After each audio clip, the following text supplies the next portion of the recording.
Hi there, this is David Bartholomew's again. Thanks for tuning in. We've got about 6 months to go until your big day now, so I wanted to have a bit of a chat to you to get you relaxed about what needs to be done so you can make sure that that's all done and you can sit back and enjoy the rest of the planning. So the first thing you need to have done is you need to have all your providers in place. If anyone's missing from that list and you need them quickly, a fast way to do that is to jump onto Facebook or some other social media and crowdsource. Say, hey, I need a florist. Does anyone know a good one? It's for my wedding. And you'll get some really good quick referrals and you'll be able to lock someone in fast. The second thing that you need is a detailed running sheet. So we've done the draft already and that's gone out to the suppliers. Now is the time to fill in the details, like the exact timings you want things done, the nature of the menu, how the food's going to be delivered, the music, and also any set shots that you want. Getting that all into one place and making sure that's super clear and everyone understands exactly what's going to be done when. If you're looking for a way to speed that process up, it's the same advice I gave you at about 9 months out. Give it to someone else to have a look at who's used to organising things. If you've got a friend who's a wedding planner or an event planner or even a project manager, giving them your manifest and saying, can you turn this into a running sheet that's timed? They'll probably love the job and really appreciate that you asked them. The next thing that should be done by now is that your save the date card should have gone out. If they haven't gone out by now, the thing that I'd encourage you to do to speed that process up is to send out a save the date e-card. It's much, much quicker. And a lot of brides say, look, I don't want to do that by email, but this is a save the date card. It's not your invitation. You've got plenty of time to make up a great, gaudy, awesome invitation and send that out. But it's really important to let people know the date. And if you haven't done it by now, you've probably missed your window. So get an e-card done and send it out today. It's really important. Otherwise, the people you love are going to miss out on your day. The next thing to have done by now is a registry. If you haven't done one yet, it's important to get it up quite far in advance so that people can organise what they're doing and you don't get present double-ups.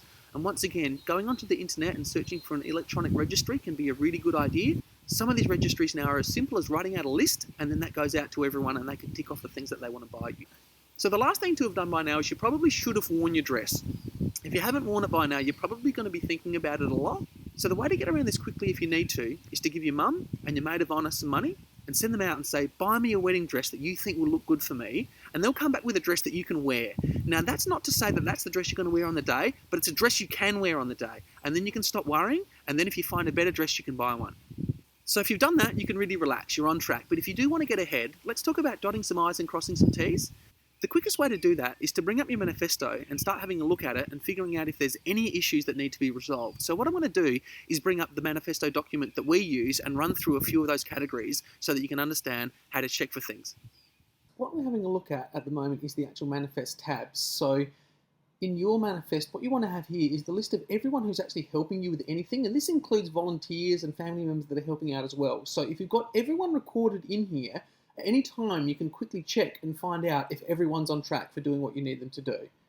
The next thing I wanted you to have a quick look at is the order of events page. So what you're going to record here is everything that's happening at your reception, and a very quick way for you to find out if everything's on track is to simply go through everything that's happening on here as you look down, everything that you're doing, and make sure that the times correspond, and also you know everyone who's responsible for everything that's going on the day.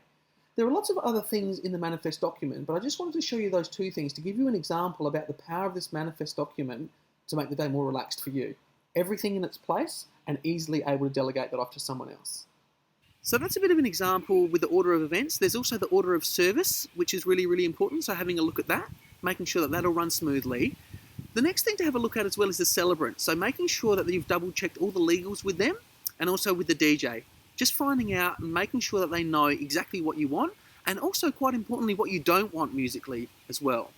Another thing to check is the venue setting and also the service style. So just making sure that all the seating politics are sorted out with the family, but also chatting with the chef about the menu and the style of delivery of the food, because that's going to communicate a lot to your guests about exactly what's going on and exactly how you want the day to be and your life to be. The final thing is the set shots. Are those organised, and has the photographer had a look at the running sheet so that they can make sure that they can capture all the shots on the day? So they're the key things to think about with dotting the I's and crossing the T's. And the question to ask yourself is my vision clear and is my manifest correct? If those two things are done, you're really on the way to having a fantastic wedding and being that relaxed bride on the day. Thanks for taking the time to tune in. This has been David Bartholomew's. I'll chat to you soon.